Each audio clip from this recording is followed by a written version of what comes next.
Hello, Marvel fans. Today we're going to be looking at how to watch the Marvel Cinematic Universe, the movies and TV shows, in chronological order. Now, I've made another video that goes into a lot of detail of how this timeline was put together. So if you're interested in all the information behind the scenes, you can watch that video. It's linked down in the comments. But for this video, we're just looking at the order itself, so let's get going. We start in March of 1942 through 1945, which is Captain America, the First Avenger. Now, it's worth noting that the prologue and the epilogue of this movie actually happened in 2012, but there's no reason not to watch them when you watch the movie. However, it is recommended to wait to watch the end credit scene itself, and we will discuss when to watch that in the timeline. Next, we move to March of 1946 for the Agent Carter one-shot. Now, note that this does not involve the Agent Carter TV show because Disney has not officially made that canon, nor have they made the Agents of S.H.I.E.L.D. or the Netflix shows officially canon. They may well in the future, but for now they're not, so they will not be included in this particular timeline.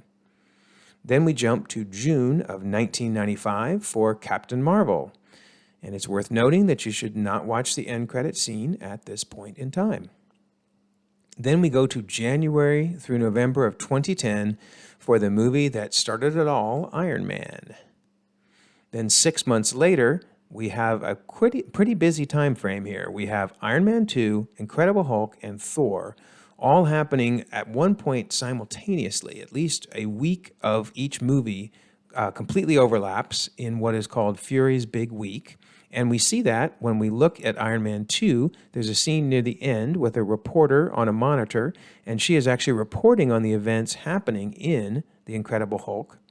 Likewise, Agent Coulson leaves Tony Stark's side. He appears in the one-shot, A Funny Thing Happened on the Way to Thor's Hammer, and then he shows up in the Thor movie.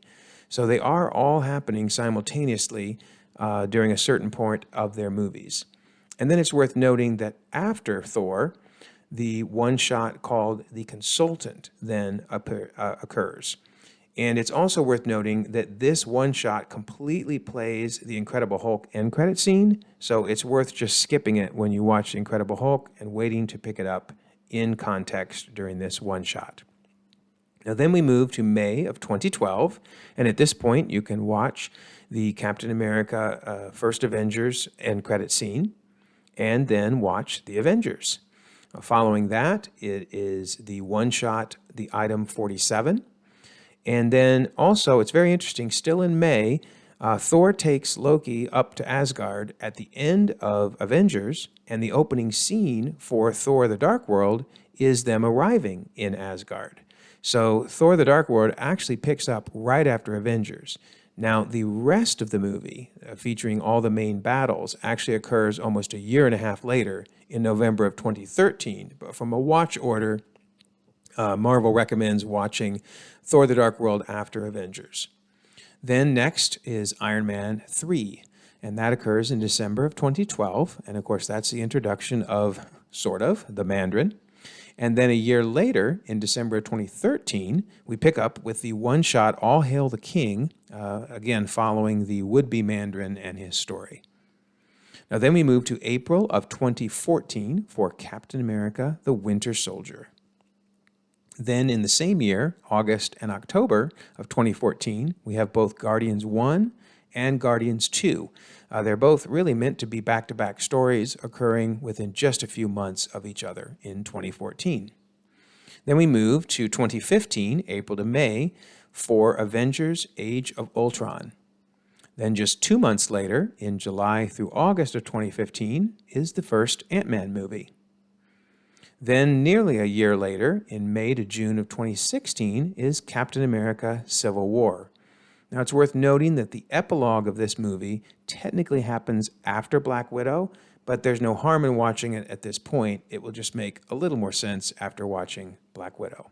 And speaking of, right after this movie, in June of 2016, 3 movies pick up, those being Black Widow, Black Panther, and Spider-Man Homecoming. And they deal with the aftermath for those 3 main characters of the Civil War movie. Now, some of them then carry on into June in the case of Black Panther or into July for Black Panther and September for Spider-Man, but they all start right after Civil War.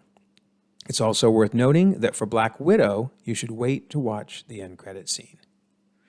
We then watch Doctor Strange, which has a long duration, February of 2016 through January of 2017. So technically starts before Civil War, but from a watch order is recommended after Civil War. It starts with him as a surgeon, and then his time in Kamar-Taj, and of course his final battle with Dormammu.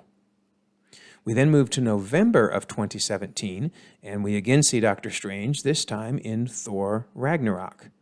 And it's important to note that the end credit scene for this movie, the first one, should be held off and not watched at this point. Now then we move to April to May of 2018 for Ant-Man and the Wasp. And once again, it has an end credit scene that you should not watch at this point. Then just 1 month, or in the same month rather, of May of 2018, we now get to watch the Thor Ragnarok end credit scene as it leads directly into Avengers Infinity War. Then there are the multiple battles throughout the movie, and then once the movie has ended, you can watch the Ant-Man and the Wasp end credit scene and the Captain Marvel end credit scene.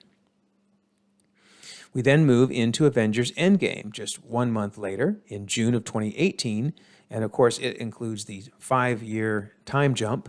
So by the time it's done, it's October of 2023. Then in November 2023, a lot of important things happen. From a watch order, the Loki TV show makes sense to watch next. I mean, technically it's happening in 2012, but it's as a result of the time heist in the Avengers Endgame movie. So at this point, it should be watched, followed by What If. And What If includes, in the final episodes, an incursion of several universes, which would not have been able to happen if not for the events of Loki. So Loki directly results in What If. Likewise, WandaVision is just a few months after the end of Endgame, and the final scene of WandaVision, where she is looking across the multiverse to try to find her kids, would not have been able to happen if not for the end of Loki. Then we move to April to June of 2024 to pick up Falcon and the Winter Soldier. Then in March through April of 2024 is Shang-Chi, which technically starts a little bit before Falcon and the Winter Soldier, but since they're happening practically at the same time, it is a recommended watch order to watch this second. Then in June of 2024, The Eternals.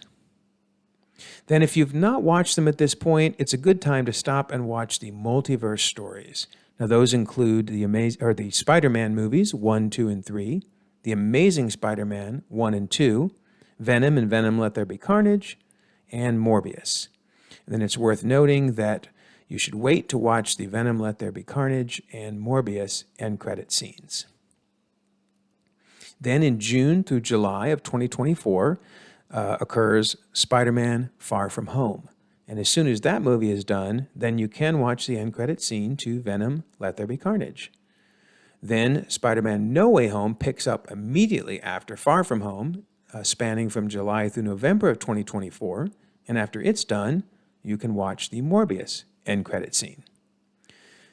Then in November of 2024 is Doctor Strange and the Multiverse of Madness. Now it's being placed in this order because if you notice the tree in the background in that battle with Gargantos, the leaves have all turned and most have fallen out. So that would have put it very close to when No Way Home happened. And of course we know that Multiverse of Madness happens after No Way Home. Then in December of 2024, you can finally watch the Black Widow end credit scene, followed by the Hawkeye TV show. And that, of course, occurs in Christmas of 2024. And finally, we end with Moon Knight. We know it's in 2025 because the Disney watch order shows it happening after Hawkeye, but it's unclear exactly when it happens in 2025. But I'm sure we'll learn more as time goes on. And so there you have it. That is the Marvel Cinematic Universe in watch order. I hope you've enjoyed watching it. You can also watch the longer video that explains this timeline order. and you can like and subscribe if you'd like to see more content like this. Thanks for watching, and enjoy the Marvel Cinematic Universe.